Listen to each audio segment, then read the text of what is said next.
낭만서점 109회를 시작합니다. 안녕하세요. 제주소년 박경환입니다. 안녕하세요. 평론스너입니다.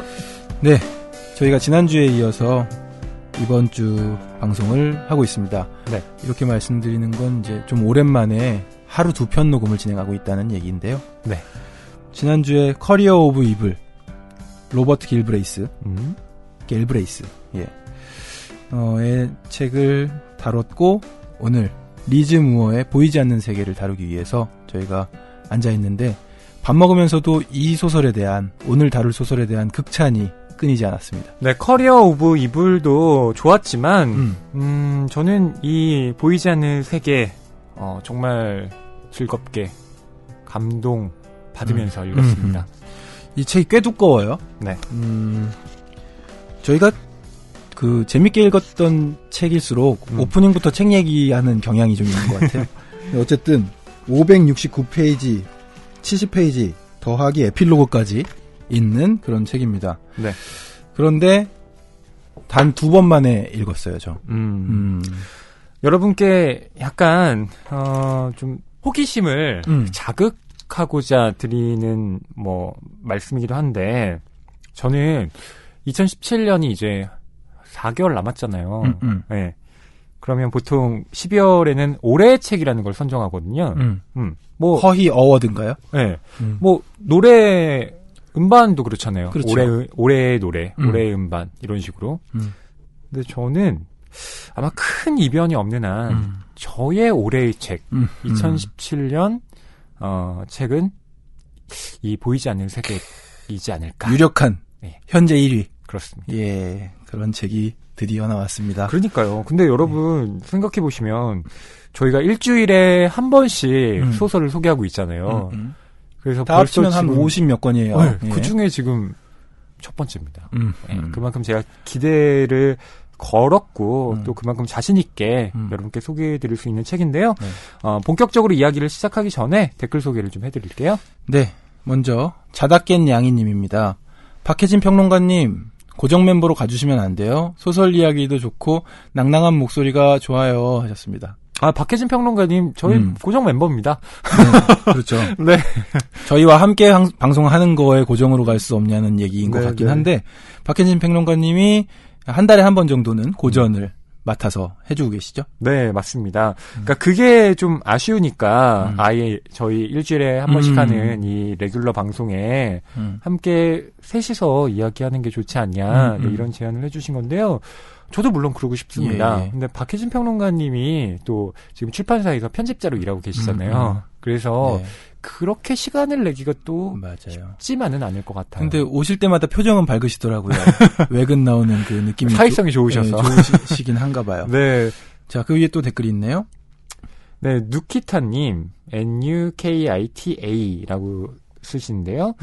김혜란 작가님 팬인 친구 따라 낭만 콘서트에 갔다가 낭만서점 팟캐스트를 알게 되었습니다. 이제 알게 된 게 아쉬울 정도로 재미있게 한 편 한 편 거꾸로 듣고 있습니다. 콘서트 때 배웠던 배우님 목소리로만 들어도 역시 좋네요. 세 분의 낭독이 어우러지며 라디오 드라마 듣는 것 같아요. 소설의 긴장이 전해지며 더 읽고 싶어져요. 배우님 종종 나와주셔서 위트 있는 이야기, 생생한 낭독 함께 해주세요. 주로 이제 게스트들에 대한 이야기들이 많이 올라오고 있는데, 네. 성현 씨, 우리 김성현 배우님이 이제 낭만 서점 콘서트에 자주 이제 나와주셨었고, 네. 지난주 현기증 방송할 때, 지지난주죠. 방송할 때 이제 나와주셨었는데, 벌써 네. 팬이 이렇게 생기셔서 댓글도 달려 있습니다. 네. 자주 뵐 수 있으면 좋겠네요. 그러게요. 저는 이 두 분께 또 책 선물 드려야 한다고 생각하는데요. 네. 네, 주소 알려주셔야죠. 네. 북뉴스@ 교보북.co.kr로 책 선물 받으실 주소를 이메일 남겨주세요. 지선 씨한테서 좋은 향기가 나. 향수 바꿨어? 러비더비 섬유향수요. 러비더비 섬유향수? 네, 냄새 배인 후 신발에 뿌려주면 항균 탈취도 되고 향기는 얼마나 좋은데요. 애들 교복, 남편 정장, 쾌쾌한 방냄새 때문에 고민이었는데 지금 구매해야겠다. 지금 러비더비 신규 가입하면 섬유향수 미니어처 2종이 0원이에요. 빨리 신청해요, 선배. 지금 러비더비를 검색해보세요. 서강준이 추천하는 섬유향수 미니어처 2종을 0원에 드립니다. 당신에게서 좋은 향기가 나요. 러비더비. 책이 가득한 소설을 사랑하는 책방. 이곳은 낭만서점입니다.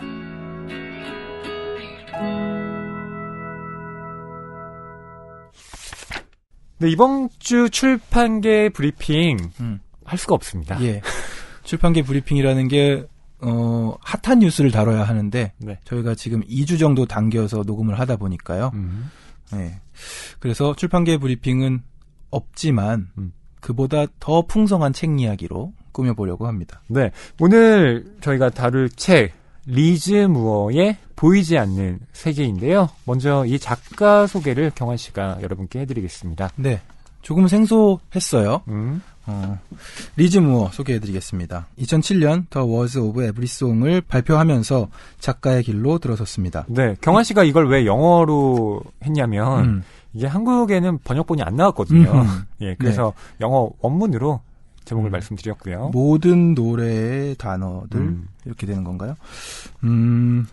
음악가로 활동한 자신의 경험을 일부 담아낸 이 소설은 우아하고 아름다운 작품이라는 평을 받았습니다.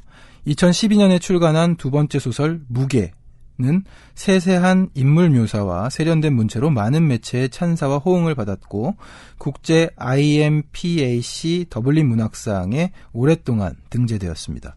또한 뉴욕타임스 등의 단편소설과 논픽션을 발표하고 있으며 2014년에는 로마 문학상을 수상했습니다. 현재 필라델피아에 살고 있으며 홀리 패밀리 대학에서 글쓰기를 가르치고 있습니다. 네, 리즈 무어 이 책을 펼치면 사진이 또 실려 있는데요. 사진을 보면 상당히 젊은 작가라는 걸 알 수 있습니다. 네, 2007년에 등단을 했으니까 이제 한 10년 차 작가라고 할 수가 있는데요. 네. 이 보이지 않는 세계가 세 번째 소설인데 저는 이 책을 보고 이게 세 번째라고? 그러니까요. 되게 놀랍더라고요. 그러니까 세 번째라면 아직 좀 서툴고 좀 어설픈 부분이 있어야 하는데 그런 게 없어요. 2016년 신작인 거예요. 네. 지금 오늘 다룰 Unseen World, 보이지 않는 세계, 이 작품이요. 네, 한국에는 이 리즈 무어의 작품이 2013년에 번역된 장편소설 무게, 네, 이 한 권이 있습니다. 그러니까 총 2권의 소설이 번역되어 있는 거죠. 이 무게라는 작품을 잠깐 말씀드리면 이 소설은 은퇴한 대학 교수인 아서의 이야기를 다루고 있습니다. 이 아서는 외출을 전혀 하지 않고 집에만 있는데요. 자신이 느끼는 어떤 결핍감을 음식으로만 채우다 보니까 체중이 어느새 250kg이나 나가게 됐습니다. 그런데 이런 자기의 몸무게보다 더 무겁게 느껴지는 건 세상의 무게, 곧 인생의 무게였습니다. 이 소설은 그런 무게에 눌리지 않고 본인의 삶을 회복하려는 과정을 담고 있는데요. 이 무게라는 책을 내면서 리즈 무어는 영미권에서 인지도 높은 작가로 또 발돋움했죠. 네, 저희들은 지금 보이지 않는 세계를 통해서 처음 만나지만 이미 무게라는 작품을 통해서 2012년에 출간된 소설 존재감을 드러냈군요. 네, 그렇습니다. 그리고 은퇴한 대학 교수가 나오는다는 점에서 좀 비슷하기도 하네요. 네, 보이지 않는 세계에도 대학 교수 이야기가 나오죠. 네, 이 보이지 않는 세계 작품에 대해서 좀 설명을 드린다면 BBC에서는 이 책을 2016년 최고의 책 10권 중 한 권으로 뽑았고요. 뉴요커도 이 작품을 2016년 우리가 사랑한 책으로 꼽았습니다. 이외에도 여러 곳에서 보이지 않는 세계를 꼭 읽어야 할 소설로 추천했는데요. 근데 꼭 이렇게 뭐 어디에서 추천했다, 저기에서 추천했다 이러면 뭐 또 그렇게 대단한가? 그 사람이 반감을 갖게 될 수도 있잖아요. 그렇죠. 저도 솔직히 말씀드리면 그런 사람 중 한 명이었습니다. 아니 뭐 BBC든 뉴요커든 뭐 그렇게 대단해? 뭐 얼마나 대단한지 한번 보자라고 읽어봤는데 대단하더라고요. 네, 이번만큼은 약간 겸손해집니다. 예, 정말 대단했습니다. 네, 그러니까 이 책은 그 영미권에서는 이제 2016년에 발간이 됐는데 한국에는 2017년 7월에 얼마 안 됐죠. 출간된 지. 예, 그때 번역이 됐고요. 자, 이 전작의 무게와 마찬가지로 리즈무어는 이 책에서도 타인과의 교류, 또 관계 맺음을 통해서 새로운 의미를 만들어가는 여정에 대해 쓰고 있는데요. 이 보이지 않는 세계는 컴퓨터 공학자 아버지와 그의 딸의 이야기에 초점을 맞추고 있습니다. 그러다 보니까 이 소설이 다루는 시대가 그러니까 아버지가 살았던 그러니까 어린 시절이었던 1920년대라는 과거부터 가상현실 프로그램으로 소중한 사람과 만날 수 있는 2020년대까지를 포괄하고 있습니다. 1980년대의 어느 날 이 딸 에이던은 아버지 데이비드로부터 플로피 디스크를 하나 건네받게 되는데요. 이걸 매개로 에이던은 아버지가 숨겨놓은 비밀을 조금씩 풀어가게 됩니다. 예. 또 이 책에는 엘릭서라는 이름의 인공지능 챗봇이 등장하는데요. 경환 씨 혹시 챗봇이라는 거 알고 있나요? 그러니까 요즘에도 많이 선전하잖아요. 기가진이 음악 틀어줘. 맞아요. 누가 인스타그램에서 기가진이 제주소년의 캠퍼스 산책 틀어주고 있는 거예요. 그래가지고 흥미롭더라고요. 아, 틀어주는구나. 네네. 그러니까 뭐 그렇게 음성으로 하는 것도 있지만 이제 인공지능 챗봇은 어떤 사람이 자기의 어떤 일상을 이야기하거나 하면 거기에 맞는 적절한 반응을 이렇게 보여주기도 하고 또 어떤 고민을 털어놓으면 놀라운 답변을 해주기도 하는 그런 봇을 말합니다. 네. 아이폰에는 또 시리라고 있잖아요. 그렇죠. 예. 근데 이 소설의 흥미로운 것 중 하나는 이런 감정이 없는 인공지능이 어떻게 인간의 가장 중요한 영역인 정서와 또 기억을 풍요롭게 하는데 도움을 줄 수 있는가를 보여주는 데 있습니다. 이 에이던은 가상현실이 보이지 않는 세계라고 생각을 하는데요. 이 에이던은 이걸 인간 경험의 영역 밖에서 작동되는 우주라고 규정을 합니다.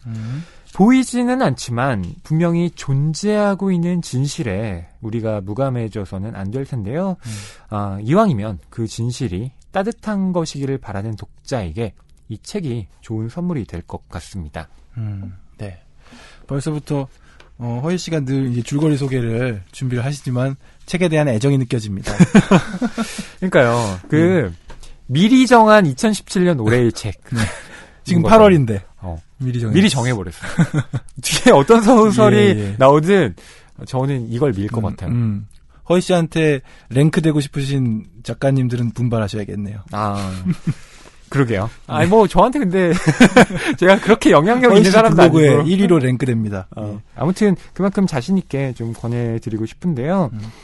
이 보이지 않는 세계에 대해서 저희가 이야기를 시작하는 건 1980년대 8월의 일입니다. 소설 초반부죠? 네. 이 소설은 그러니까 프롤로그부터 시작을 해서 1980년대 그리고 2009년 1920년대에서 30년대 예. 그다음에 1940년대에서 50년대가 중간중간 또 등장을 하거든요. 하지만 80년대가 압도적으로 많아요. 네, 맞습니다. 그런 점에서 이 80년대 이야기를 아무래도 저희가 중점적으로 해드릴 수밖에 없을 것 같고요. 그리고 80년대를 좀 풍성하게 여러분들이 독서를 하셔야 그 뒤에 이야기들 그리고 그 앞의 이야기들이 유기적으로 연결이 됩니다. 그렇습니다. 네, 그 리즈무어가 특별히 한국 독자들에게 보낸 글도 있더라고요. 네, 책의 맨 앞에 있네요. 네, 8페이지에 있는데요. 그걸 경환 씨가 소개를 좀 해주실까요? 네. 보이지 않는 세계를 선택해 주셔서 진심으로 감사드린다. 이 책은 소설이지만 내게는 여러 면에 있어서 개인적인 의미가 있는 작품이다. 이 소설을 집필하면서 가장 큰 영감을 얻은 것은 두 가지다. 먼저 이 소설은 과학자 아버지와 딸의 관계에 초점이 맞춰져 있다. 내 아버지 역시 과학자다. 하지만 컴퓨터 공학자인 데이비드와 달리 아버지는 물리학자다. 물론 그의 배경도 데이비드와 무척 다르다. 아버지는 내가 이 점을 분명히 짚어주길 바랄 것이다. 둘째로 이 책의 배경인 보스턴은 고향 부근이다. 나는 18살에 집을 떠나 대학에 진학했고 이후 뉴욕에서 대학원에 다니다 필라델피아로 이주해 지금까지 거기 산다. 하지만 늘 보스턴은 언젠가 소설 속에서 돌아갈 곳이었고 이 작품에서 드디어 그 뜻을 이루었다. 소설과 내 인생이 이렇게 비슷하지만 다른 점도 많다. 가장 중요한 것은 주인공 에이더와 달리 난 과학 분야에서 영재가 아니었다. 사실 무척 노력했지만 과학 과목에서 절절맸다. 어릴 때는 이 사실이 고통스러웠다. 어쩌면 아버지의 자랑이 되고 싶었거나 어려운 일도 해낼 수 있다고 나 자신에게 증명하고 싶었을 것이다. 상상이 되겠지만 난 과학을 잘 못하는 걸 금방 알았지만 오랫동안 계속 점점 어려운 과학 수업들을 선택해서 수강했다. 학부 때는 신경과학과 행동을 주전공으로 정했다. 결국 생물학 과목에서 유급하다시피 한 후에야 오래전부터 알던 사실을 인정했다. 실은 문학 공부를 더 좋아한다는 것을. 전공을 영문학으로 바꾸고 소설을 쓰기 시작했다. 이렇게 정리하는데 장장 20년이 걸렸다.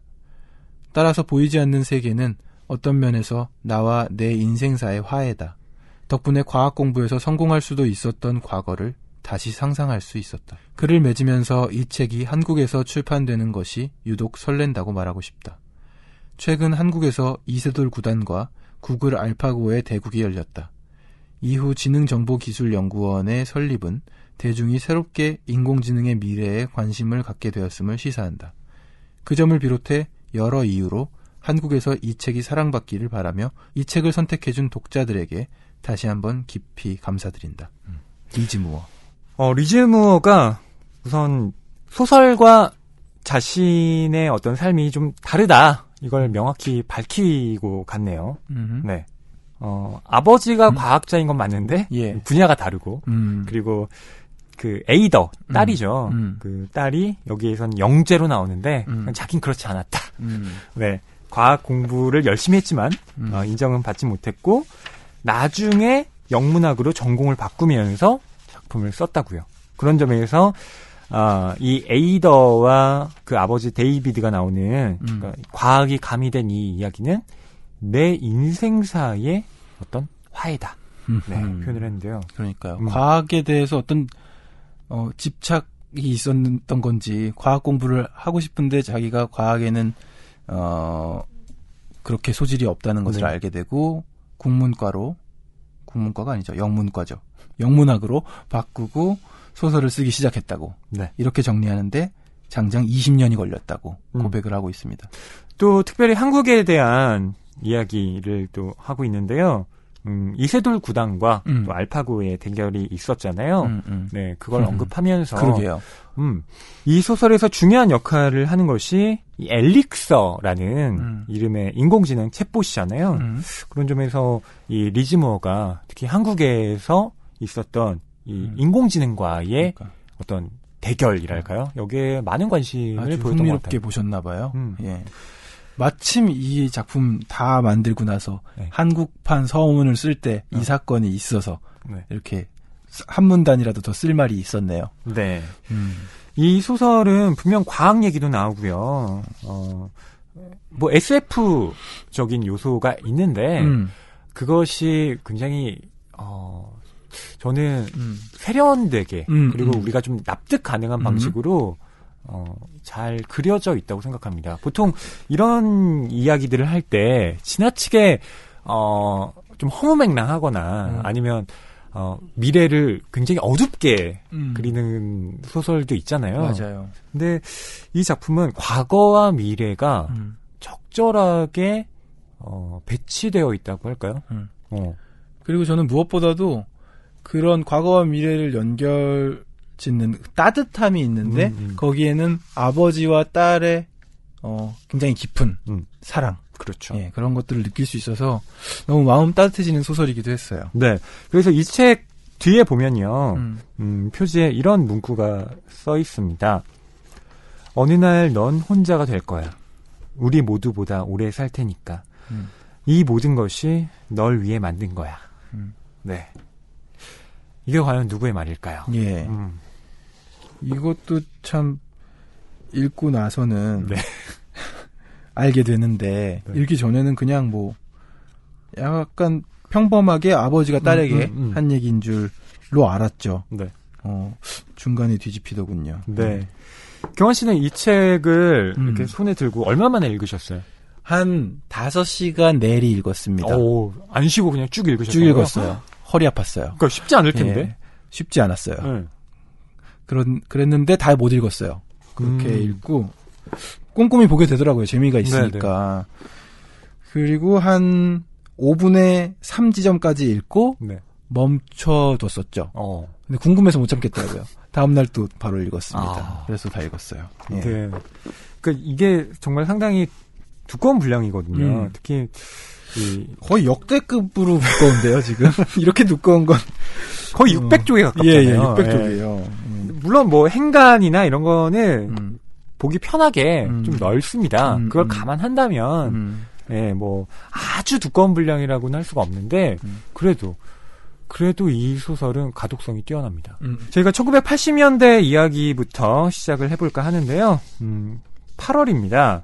이 데이비드는 대학에서 연구소의 소장을 맡아서 일을 하고 있는데 이제 매년 대학원생들이 새로 들어오잖아요. 그리고 연구소에 소속이 돼서 함께 연구를 진행해 나가는데 매년 데이비드는 자기 이제 집에 초대를 해서 이 학생들 그리고 연구소 직원들과 그 식사 자리를 갖습니다. 네. 바로 그날 있었던 일을 여러분께 좀 소개해드리려고 해요. 먼저 데이비드와 딸 에이더 두 사람밖에 안 살죠. 네. 두 사람 부녀지간만 이렇게 살아가는 집안이고요. 네.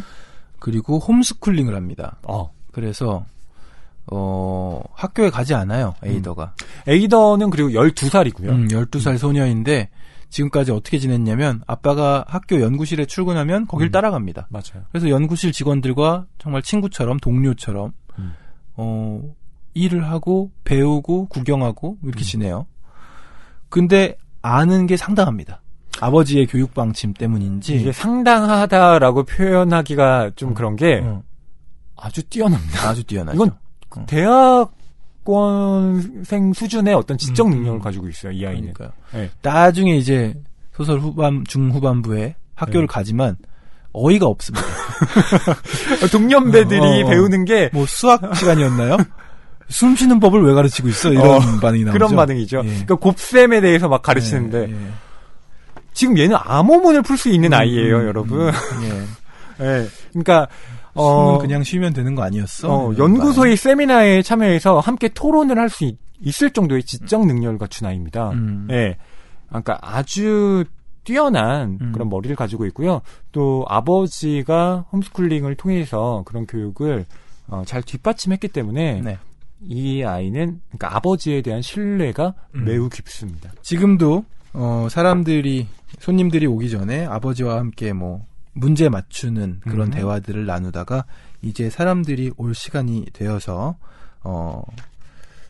이 연중 행사죠. 네. 이 식사 자리를 시작하게 됩니다. 근데 이 데이비드와 에이더 이 부녀지간은 나이 차이가 좀 나요. 왜냐하면 에이더가 태어났을 때 이 데이비드의 나이가 46이었습니다. 그러니까 지금 에이더가 12살이니까 현재 데이비드, 그러니까 1980년대의 데이비드의 나이는 거의 이제 60이 다 된 거죠. 예, 그 점도 여러분 좀 감안을 하실 필요가 있습니다. 네. 근데 지금 이 상황은 데이비드의 집에 초대된 이제 학생들 그리고 직원들과 데이비드가 이야기를 하는 장면인데요. 예. 늘 연중 행사처럼 하는 퀴즈 내기가 있습니다. 네. 그리고 이걸 데이비드가 좋아하죠. 네. 학생들에게 알쏭달쏭한 퀴즈를 내고요. 얘네들이 어떻게 푸나 이런 걸 좀 즐기고 또 맞춘 사람에게는 상품도 주는 게 매해 느끼는 데이비드의 즐거움이었는데요. 올해도 어김없이 그 퀴즈를 내는 겁니다. 네. 그 상황을 여러분께 읽어드릴게요. 데이비드가 말했다. 새로 들어온 친구들에게 내는 수수께끼입니다. 문제를 처음으로 맞히는 사람에게 상이 있습니다. 그의 목소리가 걸쭉했다. 에이더는 그런 줄 미처 몰랐다. 술 탓이라고 볼 수 있었겠지만 사실 아버지는 거의 술을 마시지 않았다. 마셔도 고작 와인 한두 잔이었고 이날 밤 그는 술을 거의 입에 대지 않았다. 다들 데이비드를 쳐다보았다. 이것은 연중 의례였다. 해마다 대학원생들이 들어오면 그는 같은 수수께끼를 냈다. 단순하고 논리적인 문제여서 그가 좋아했다. 연구소 직원 모두 달달 외워 말하고 단번에 답할 수 있을 정도였다. 워낙 여러 번 들었으니까. 그래도 매년 그가 성경 봉독하듯 문제 내는 소리를 듣는 게 딸에게는 위로가 되었다. 해마다 대학원생들이 골똘한 표정을 짓다가 한 명이 답을 맞히면 환한 표정을 짓는 게 보기 좋았다.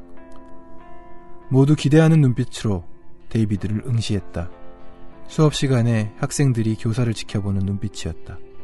그가 헛기침을 하고 문제를 내기 시작했다. 어떤 나그네가 두 마을로 갈라지는 지점에 도착합니다. 서쪽 마을에는 진실을 말할 줄 모르는 잔인한 사람들만 삽니다. 거기 들어가면 목숨을 잃을 겁니다. 동쪽 마을에는 거짓말할 줄 모르는 선한 사람들만 살지요. 거기 들어가면 금광에 이르게 됩니다. 갈림길에 두 사람이 있습니다. 한 명은 서쪽 마을 주민, 한 명은 동쪽 마을 주민입니다. 하지만 나그네는 누가 어디 사람인지 모릅니다. 어느 쪽으로 가야 살해를 피하고 금광마을로 들어갈 수 있을지 정하기 위해 나그네는 딱 한 명에게 딱 한 가지만 물을 수 있습니다. 여러분이 나그네라면 뭐라고 물어보겠습니까? 대학원생들은 가만히 있었다. 이제 누군가가 문제를 다시 말해달라고 부탁할 터였다. 매년 똑같았다. 올해는 준성이 나서서 물었다. 논리력이 부족해서가 아니라 영어 때문이겠지. 데이비드는 다시 한마디 한마디 또박또박 문제를 말했다. 네, 데이비드가 지금 학생들에게 퀴즈를 냈죠. 근데 연구소 직원들, 그러니까 매해 참석하는 이 연구소 직원들은 이미 이 답을 알고 있습니다. 예. 뭐 늘 똑같은 문제를 내니까요. 예, 근데 새로 들어온 대학원생들은 답을 모르는 거죠. 예. 그래서 이제 고민을 하는 건데. 그리고 이 대학원생, 준성 있잖아요. 네. 한국 사람 아닐까요? 제가 보기엔 그렇습니다. 예. 예. 여기 소설에서 그 연구소에 근무하는 직원 중 한 명의 이름이 하야토라는 사람도 나와요. 네, 하야토는 뭐 국적은 정확히 안 나오지만 일본인이겠죠. 그렇겠죠. 네. 그러니까 리즈무어의 소설에 이 한국과 일본 인으로 짐작되는 캐릭터들이 어쨌든 이렇게 나옵니다. 그리고 뒤에 또 한국 얘기가 잠깐 맞아요. 또 나오기도 하고요. 이모티콘. 네. 예, 이모티콘으로. 태극기 모양 나오고요. 태극기가 등장해요, 여러분. 반갑습니다, 되게. 그러게요. 자, 근데 어떠신가요? 여러분, 이 데이비드가 낸 문제의 답을 아시겠습니까? 문제를 이해하는데도 저는 한참 걸렸어요. 아, 그러셨군요. 예, 두 사람이 길에 서 있다는 게 그 마을 주민이 서 있다는 얘기잖아요. 네. 그리고 나그네가 거기 서 있는 사람 누군지는 누가 어느 마을 사람인지 모르는데 이제 물어봐야 되는 거죠. 네. 어느 마을이 좋은 마을인지는 모르고 있지만 예. 이제 살인을 피하고 네. 금광으로 가려면 어떤 질문을 한 사람에게 한 번만 던진다는 조건 하에 예, 어떤 질문을 해야 할까요? 하는 게 퀴즈입니다. 사고 실험인데요. 아, 진짜 쉽지 않은 문제죠. 저도 뒷페이지를 한동안 넘기지 않았습니다. 어떻게 해야 되지? 예. 그래서 고민을 했는데 잘 못 찾겠더라고요, 예, 진짜. 경원 씨는 풀어보실 수가 있을까요? 여러분들도 지금 잠깐 멈춤 버튼을 누르시고. 네. 예. 자, 그럼 이제 예. 정답을 말씀드려야 할 것 같은데요. 네. 다시 낭독으로 돌아갈게요. 데이비드가 진지한 표정을 지으며 지오르디와 준성 쪽으로 고개를 돌리고 두 사람이 문제를 풀어야 된다면서 상이 있는 점을 다시 상기시켰다. 두 사람 다 바닥을 내려다보면서 생각에 잠겼다. 에이던은 아버지에게 들은 평가로 미루어 준성이 마칠 거라고 확신했다. 하지만 꽤 오랫동안 침묵이 흘렀고 결국 둘 다 서로 쳐다보더니 데이비드에게 눈을 돌렸다. 준성은 양손을 들어 모르겠다고 표시했다. 데이비드는 즐거워 보였다. 그가 키득대면서 두 사람에게 물었다. 포기하는 건가? 그런 거야? 지오르디, 자네까지? 데이비드는 입을 벌렸다. 그러다가 다물었다. 그가 말했다. 나그네가 물어야 될 질문은 그가 되뇌었다. 데이비드는 한 손을 가슴에 얹고 다른 손을 뺨에 댔다. 모두 그를 지켜보았다. 방 안에 스멀스멀 공포감이 번지기 시작했다. 데이비드가 느릿느릿 말했다. 맙소사. 내가 답을 잊어버린 것 같군. 네, 여러분 죄송합니다. 답을 아직 말씀드리지 않았죠. 근데 문제를 낸 데이비드조차 답을 잊어버렸습니다. 예. 그리고 굉장히 당황을 하죠 지금. 네. 매년 내던 문제인데 심지어 지금 이 자리에 동석한 사람들도 답을 알고 있는데 그렇죠. 맨날 들었으니까요. 네.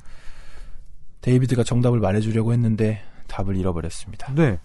방 안에 스멀스멀 공포감이 번지기 시작했다라고 되어 있잖아요. 그러니까 이게 뭔가 심상치 않은 겁니다. 그러니까 당연히 능숙하게 해야 할 어떤 일을 데이비드가 처리하지 못했거든요. 이건 연구원들 사이에서는 있을 수 없는 특히나 데이비드처럼 기억력이 뛰어나고 예, 이런 사람에게 일어나서는 안 될 일이었죠. 예, 예, 그렇습니다.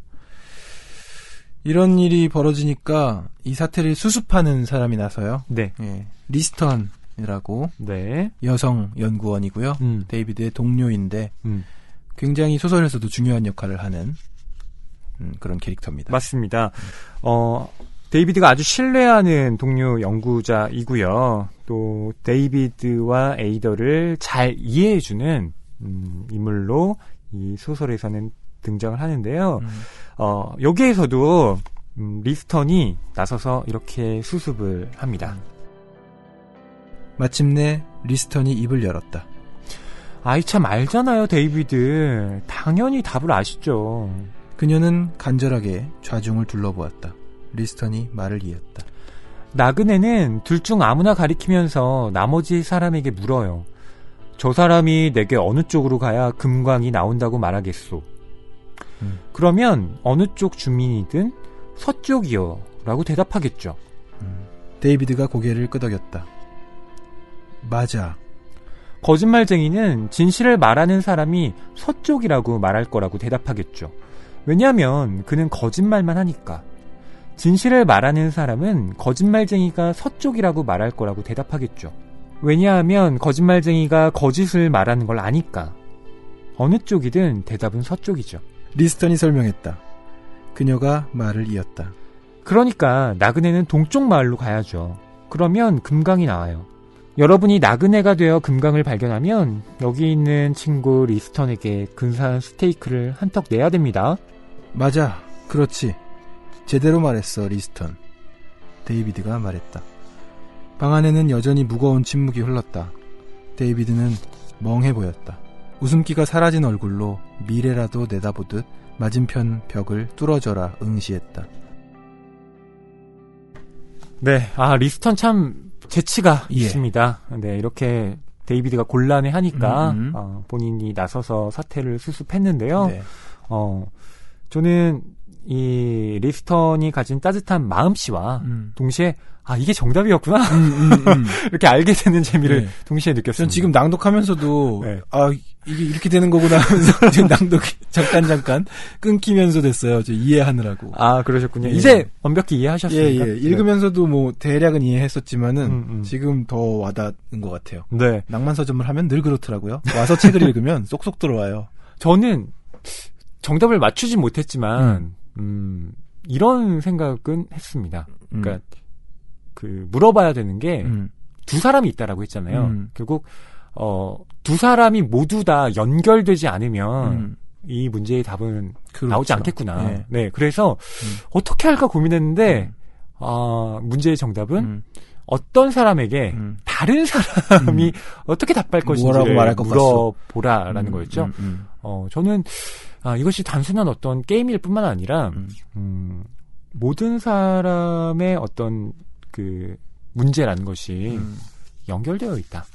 이걸 강조하기 위한 하나의 암시적 장치라고 보이기도 했어요. 맞아요. 소설 초반에는 왠지 뭔가 중요한 의미가 부여되어 있는 것들이 있지 않은가 하면서 디테일하게 읽게 되잖아요. 네. 그리고 실제로 소설 다 읽고 나면 이 에피소드가 그냥 들어간 게 아니구나. 그러니까요. 진짜 리지머가 치밀하게 계산을 했구나.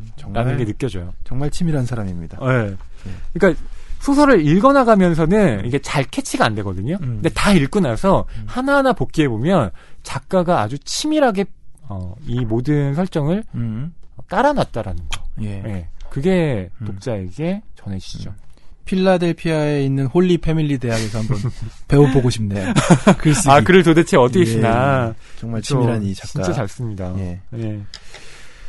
자, 그럼 데이비드에게 뭔가 이제 문제가 생긴 건 맞는데, 데이비드가 이날 사람들이 다 돌아가고 난 다음 딸 에이더에게 뭔가를 건네줍니다. 예. 예. 근데 이게 뭔가 봤더니 플로피 디스크예요. 예. 예. 그 플로피 디스크를 건네주는 그 장면도 저희가 좀 읽어드릴게요. 에이더는 가당치 않은 줄 알면서도 아버지에게 화가 났다. 이렇게 완전히 넋이 나간 아버지를 본 적이 없었다. 당당하고 품위 있고 공정한 사람. 그게 오래 간직한 아버지의 인상이었다. 이제 그 인상이 흔들리려 했다. 앉거라. 데이비드가 딸에게 말했다. 에이더는 가만히 있었다. 그가 다시 말했다. 잠깐 동안만, 제발. 에이더가 자리에 앉자 그가 일어나서 식당과 연결된 서재로 들어갔다. 에이더는 그 방에 출입하지 않았다. 책상에 종이 더미가 잔뜩 있고 붙박이 선반마다 책이 꽉꽉 차 있었다. 책 더미가 바닥을 차지하기 시작했다. 에이더는 아버지의 등을 보았다. 그는 몸을 굽히고 책상 서랍을 열더니 찾던 물건을 꺼내서 가지고 돌아왔다. 데이비드가 다시 딸과 마주 앉았다. 그가 말했다. 자. 에이더가 물건을 쳐다보았다. 플로피 디스크였고 흰 플라스틱 커버의 겉면에는 그의 필체로 에이더라고 쓰여 있었다. 에이더가 커버를 열었다. 디스크에 붙은 라벨에 문구가 적혀 있었다. 에이더, 내게 주는 퍼즐이야. 사랑하는 너의 아버지 데이비드 시벨리우스. 선물이야. 내가 쭉 작업한 거지. 아버지가 말했다. 이게 뭔데요? 에이더가 물었다. 그가 대답했다. 알게 될 거야. 열어보면 알 거다. 네, 플로피 디스크를 건네준 데이비드. 하필이면 이런 심상치 않은 일이 일어난 그날, 네, 알 수 없는 것이 담긴 플로피 디스크를 딸에게 준 거죠. 네. 네, 근데 이 플로피 디스크는 그냥 이렇게 컴퓨터에 넣어서 열어본다고 볼 수 있는 그런 파일이 아닙니다. 왜냐하면 암호를 걸어놨거든요. 암호를 걸어놨어요. 네, 이 암호를 풀어야 에이더는 도대체 플로피 디스크 안에 어떤 게 담겨 있는지 알 수가 있습니다.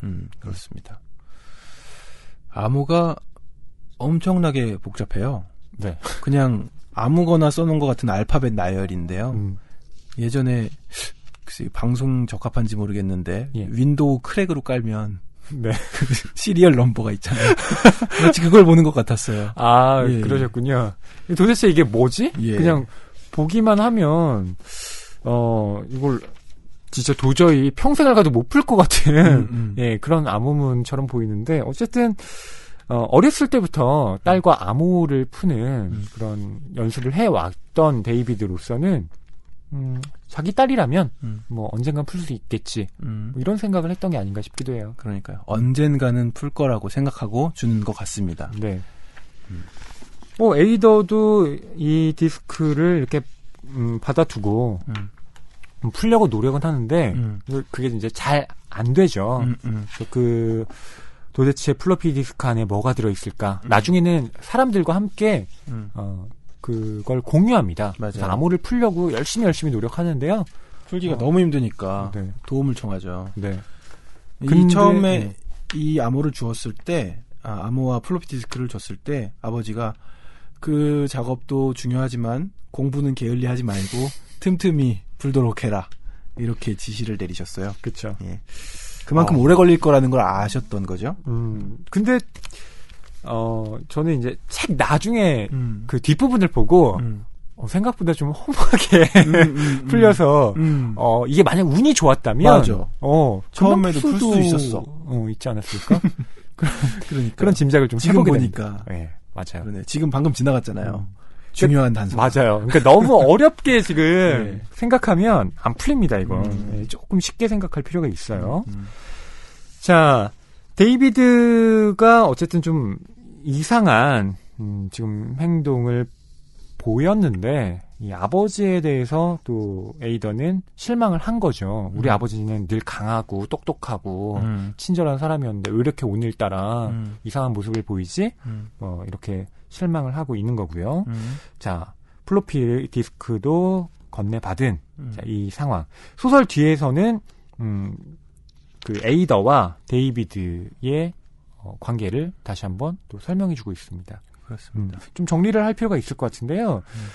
에이더는 어머니와 같이 살고 있지 않아요. 어머니가 돌아가신 건 아닙니다. 어떤 거냐면 아빠가 이미 설명을 해줬죠. 네. 너는 대리모를 통해서 출산을 했다. 맞습니다. 1971년에 데이비드가 대리모로 고용한 여인이 에이더를 출산했다라고 소설에 쓰여 있습니다. 예. 이 대리모는 버디 아우어바흐라고 불리는 히피 유형의 여성이었고 에이더는 그녀와 만난 적이 없었다라고요. 근데 이제 출산 무렵에 버디는 데이비드에게 다짐을 받았대요. 그는 딸에게 원하면 생모를 만나도 된다고 분명히 알렸는데 어린 시절 내내 에이더는 그럴 필요를 못 느꼈다라고 소설에는 설명이 되어 있습니다. 맞아요. 필요를 못 느꼈다고. 그러니까 처음부터 없었으니까 엄마가 특별히 엄마가 꼭 필요한가? 만나야 되나? 보고 싶거나 이런 감정 자체가 안 일어났던 것 같아요. 그렇죠. 예. 그리고 어머니의 역할이라고 해야 될까요?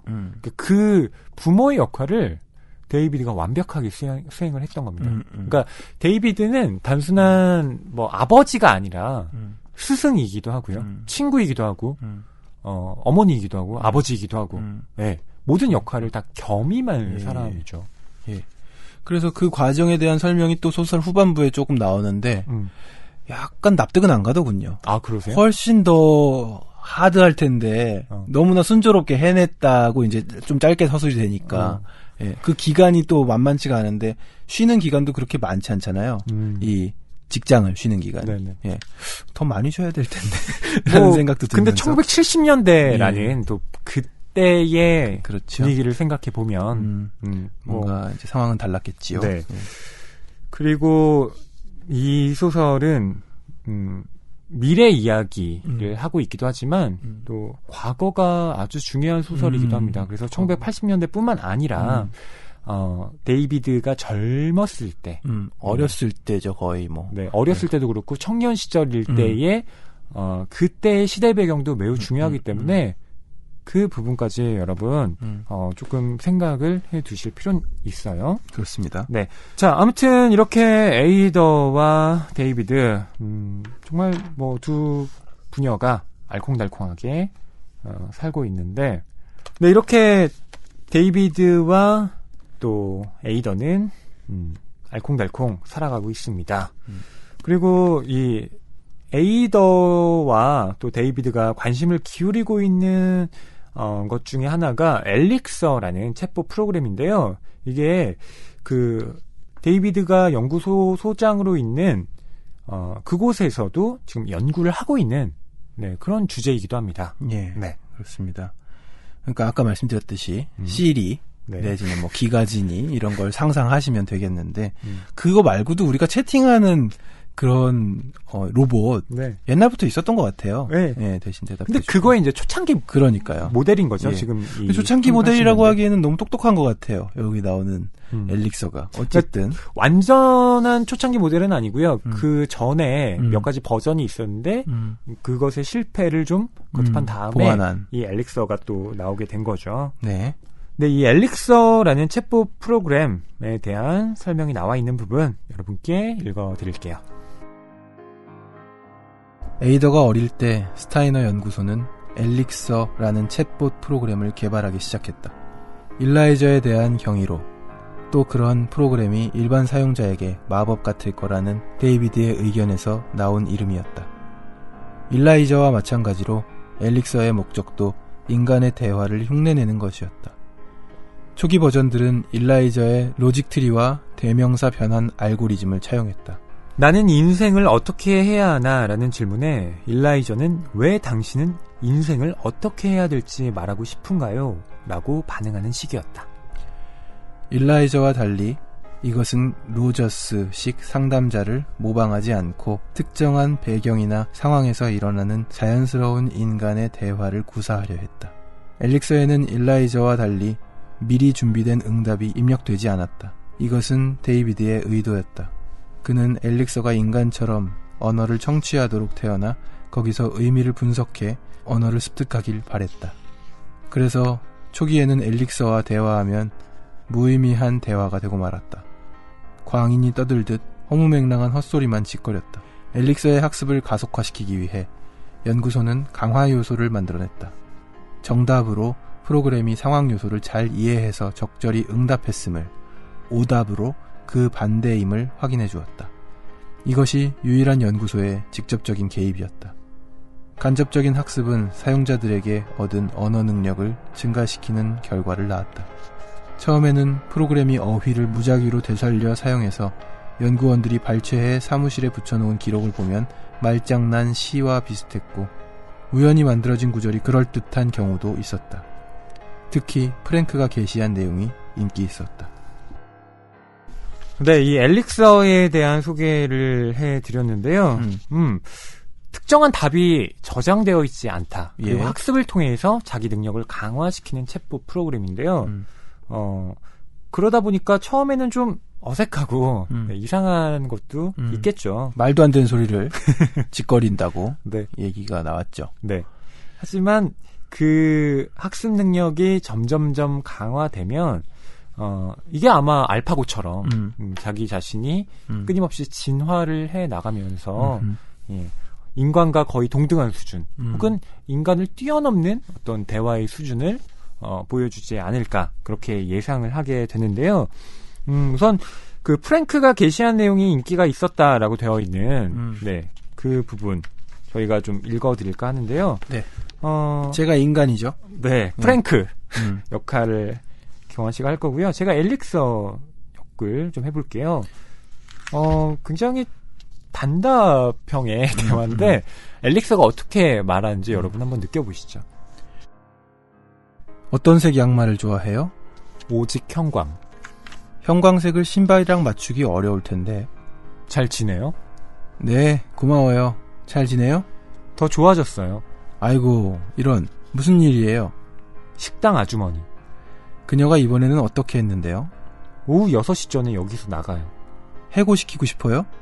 내가 어떻게 할 수 있는지 알아볼게요, 보스. 네, 이런 식입니다. 형광색을 신발이랑 맞추기 어려울 텐데 라는 프랭크의 이 네. 말에 잘 지내냐고 엉뚱한 이야기를 하죠. 말이 될 수도 있는데요. 형광색 신발이랑 맞출 생각 말고 너나 잘해. 약간 잘 그걸 지내나. 돌려서 말하는 건가? 네, 그럴 수도 있겠네요. 아이고, 이런 무슨 일이에요? 라고 했더니 식당 아주머니. 네, 맞습니다. 네, 이런 프로그램들 그리고 이 엘릭서를 계속 발전시키기 위해서 나중에는 이제 개인용 컴퓨터, 야 이게 이제 128K 매킨토시 컴퓨터라는 게 나오거든요.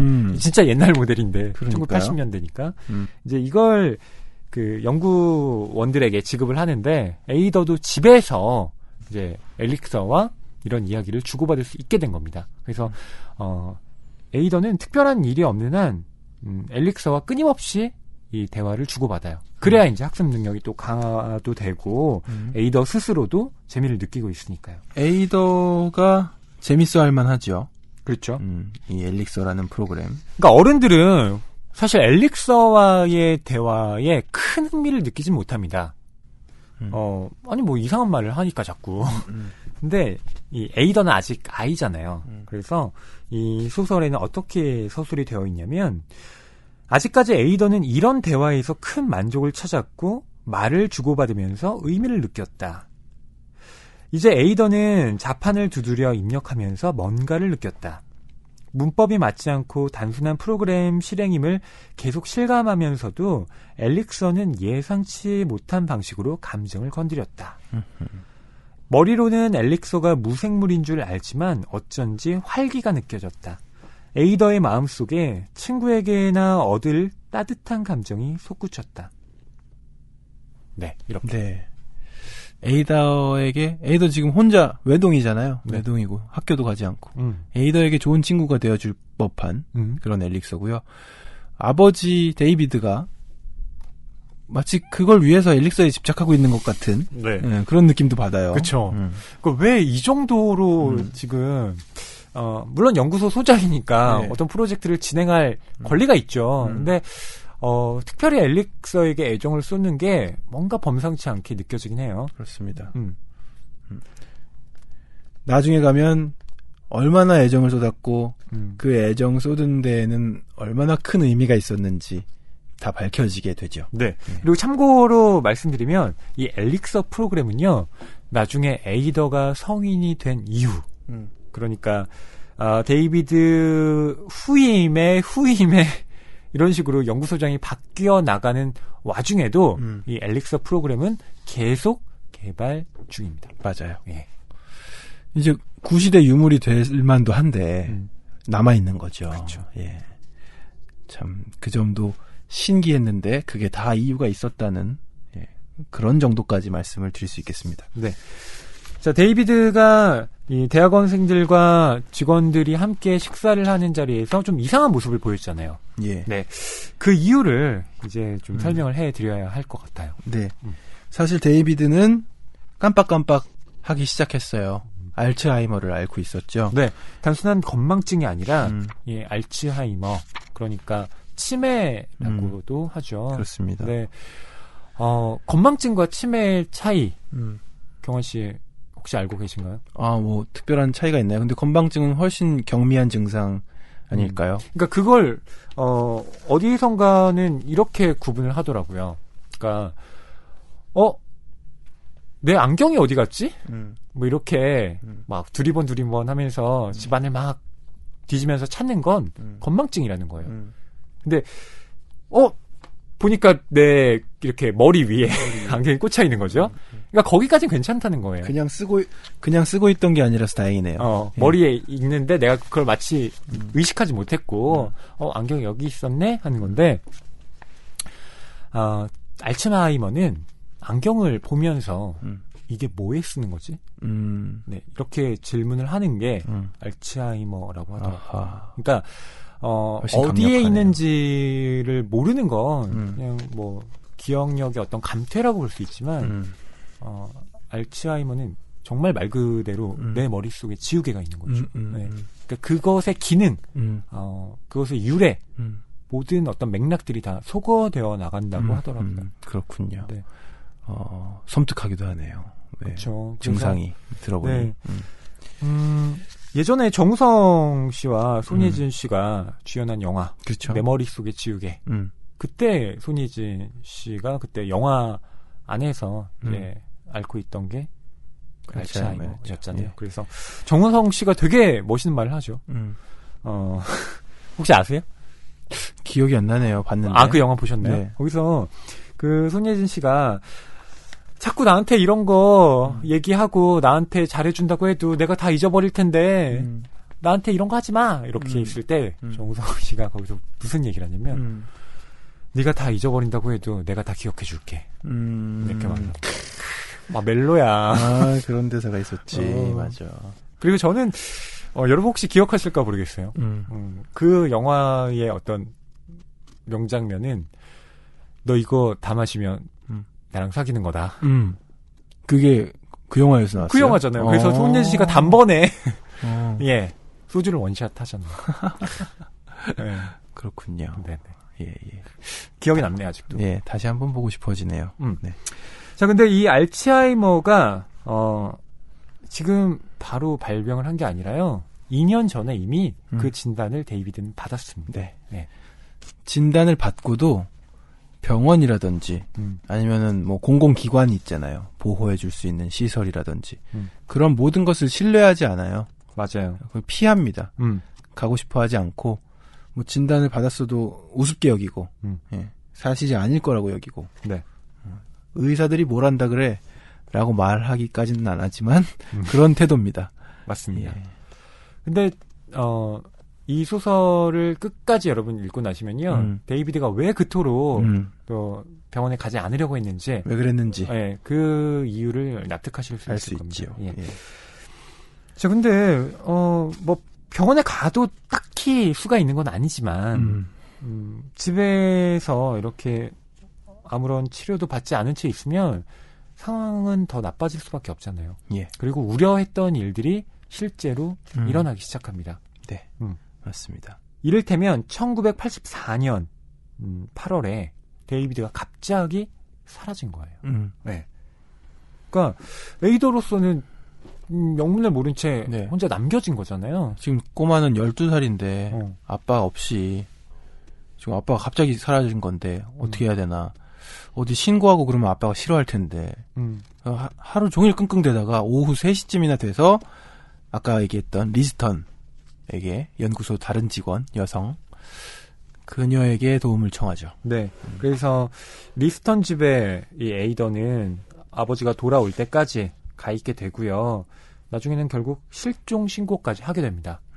그리고 실종 신고 후 얼마 지나지 않아서 이 데이비드가 돌아오게 되는데요.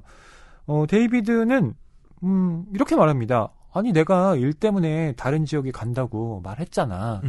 라고 하는데 아무리 생각해봐도 에이더로서는 그런 이야기를 들은 적이 없는 거예요. 이건 아버지가 뭔가 지금 상황을 좀 피해보려고 네, 이렇게 말한 게 아닌가 그런 좀 의심을 하게 만드는데요. 아무튼 이 데이비드 이제 길을 헤맨 거겠죠. 그리고 자기가 도대체 여기에 왜 와 있는지도 모르는 것일 테고요. 네. 이 증상이 점점 악화되기 시작하면서 홈스쿨링도 더 이상 할 수 없게 됩니다. 아버지 데이비드의 실종을 계기로 경찰에서도 왔고요. 그러다 보니까 의심스러운 지점들이 있죠. 홈스쿨링을 하고 있다니. 그러니까 이때 당시에는 홈스쿨링이 합법이 아니었다고 나오죠. 그래서 학교를 보내게 되는 그런 상황에 처하고 에이더는 학교에 가기 싫은데 네, 어쩔 수 없이 이제 등교를 해서 예. 다른 친구들과 함께 지내야 하는 예, 그런 일들에 맞닥뜨립니다. 저는 이 에이더가 학교에 가서 겪는 상황들 굉장히 짠하면서도 감정이입도 몰입도 잘 되고 좀 슬프기도 하고 예, 그런 어떤 서글픔들이 잘 전달되더라고요. 그렇죠. 예. 그리고 이 에이더가 사춘기잖아요. 이제 이웃집 그 오빠를 좋아합니다. 바로 리스턴의 첫째 아들 윌리엄이죠. 윌리엄. 윌리엄을 좋아하는데 이 윌리엄이 인기가 아주 많은 소년이었던 거예요. 그래서 적들이 많습니다. 네. 그리고 에이더는 외모 컴플렉스를 갖고 있어요. 그러니까 머리는 누구보다 지금 뛰어난 아이인데 사실은 그것을 이렇게 좀 균형 있게 받쳐줄 만한 어떤 감성은 아직 좀 더디게 자라고 있는 거죠. 그래서 난 왜 이렇게 못생겼지? 조금만 내가 더 예뻤더라면 어땠을까? 이런 얘기도 많이 속으로 하고 있고요. 그러면서 여러 가지 본인이 처한 환경들 그리고 자기 자신에 대한 어떤 열등감 이런 것들을 끊임없이 그 학교를 다니면서 느끼게 됩니다. 예. 그 학교에는 윌리엄 동생도 있어요. 삼형제인데 예, 둘째인 그레고리는 네. 또 많이 좀 얻어맞기도 하고 네. 좀 음침하고 말도 없고 그런 캐릭터예요. 뭐 음침하다라기보다는 자기만의 세계가 확고한 아이다. 네, 이렇게 볼 수가 있을 텐데요. 그렇기 때문에 오히려 다른 아이들의 괴롭힘을 당하죠. 그러니까요. 정말 심하게. 맞아요. 어쩜 이렇게 형제가 대조적일 수 있을까 싶을 정도로. 그러고 있는데 윌리엄은 뭐 하고 있나 몰라. 그러니까. 네. 형이 좀 도와주면 안 되나? 저도 그런 생각을 했는데 어쨌든 그레고리와 윌리엄은 형제지만 아예 왕래가 없어 보여요. 네, 형제 같지 않은 그런 사이로 나오게 됩니다.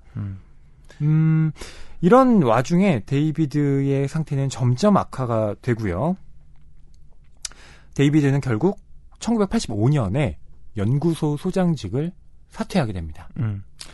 그러고 나서 이제 대학 측에서는 워낙 오랫동안 연구소 소장직을 봉직해 왔으니 퇴임식을 열어주는데요. 그 퇴임식에서 자기를 위한 자리잖아요. 중간에 데이비드가 황급히 그 자리를 그냥 빠져나와 버립니다.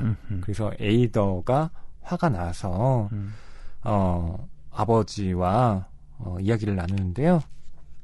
그것도 저희가 좀 낭독해드리겠습니다. 택시에서 에이더는 부하가 나서 입을 다물었다. 아버지가 기사에게 집 방향을 알려주지 않아서 대신 말한 것 외에는 아무 말도 하지 않았다. 데이비드는 머리받침에 머리를 기대고 한동안 눈을 감고 있었다. 에이더는 화난 얼굴로 그를 바라보았다. 에이더는 최근 그의 체구가 실제로 작아진 걸 알아차렸다. 늘 호리호리하긴 했지만 최근에 키가 줄고 구부정해진 것 같았다. 일주일 사이에 5살을 먹은 것 같았다. 눈 밑에 다크서클이 짙었다. 에이더는 한때 아버지가 미남이라고 생각했다. 에이더가 태어났을 때 데이비드는 유난히 나이 많은 아빠였지만 늘 연배에 비해 젊어 보였다. 키가 크고 체구가 단단했고 얼굴이 곱고 호기심 많은 눈이 반짝반짝했다. 그는 마음만 먹으면 몇 시간이고 남의 말을 들어줄 수도 있었다. 여자들은 늘 그를 좋아했고 에이더도 이 사실을 모르지 않았다. 하지만 이제 그는 변했다. 아버지보다는 할아버지 같았다. 딸을 보호해줄 수 없는 사람이 되고 말았다. 에이더는 안정감 없고 불안하게 느꼈다. 집에 도착하자 잘 자라는 인사도 없이 방에 틀어박혔다. 컴퓨터를 켜서 대화하려고 엘릭서를 불러냈다. 그때 계단에서 데이비드의 발소리가 나더니 노크 소리가 들렸다. 들어가도 될까, 에이더? 에이더가 문을 좀 더 열었다. 그는 심각하게 딸을 바라보았다. 사과하고 싶구나. 그가 말했다. 에이더는 가만히 있었다. 난 최근에 부인할 수 없게 된 일을 모른 채 하면서 긴 시간을 흘려보냈지. 천천히 내 정신을 빼앗기고 있다는 사실 말이야. 이게 내가 어렵사리 직면하게 된 진실이지. 에이더는 아버지를 바라보았다. 뻣뻣하기만 한 반항심이 느껴졌다. 네가 화난 걸 알 수 있어. 내 정신머리가 붙어있을 때, 아직 정신이 상당히 온전할 때 말해두고 싶구나. 너를 딸로 갖는 것이 내게 어떤 의미였는지 말이다. 에이더, 넌 상상도 못할 거야. 또 네가 어느 날 나에 대해 이해하기 힘든 점들을 알게 될 수도 있어. 어떤 자식이나 이 과정을 거치겠지. 내가 여기 없기에 어쩌면 정신적으로, 어쩌면 물리적으로 너한테 설명하거나 네가 그 문제에서 벗어나게 해주지 못하는 게 문제지. 그러니까 내 말을 믿어야 해. 내가 여태 해온 모든 일이 나 자신과 너의 더 나은 삶을 위해서였음을, 또 내가 해온 모든 일은 우리에게 최선이었다는 것을. 알겠니, 에이더? 에이더는 움직이지 않았다. 아버지를 지켜보았다. 그의 눈길이 간청하고 있었다. 데이비드가 의자에 앉은 채 몸을 숙여 딸을 바라보았다. 이해가 되니? 그가 딸에게 물었다. 그러자 마침내 에이더가 고개를 숙였다. 그 순간에는 이해가 되지 않았지만, 결국 난 독실한 신자는 아니었지만 어찌 보면 우리 이야기가 이렇게 끝나지는 않을 거란 예감이 든다. 어느 날인가 어떤 형태로든 우리의 길이 엇갈릴 가능성이 높다는 생각이 들어. 들어줘서 고맙다. 데이비드가 말했다. 그는 힘들게 일어나서 문으로 걸어가다가 덧붙였다. 너와 나누는 대화가 가장 그리울 거야. 그러더니 가버렸다.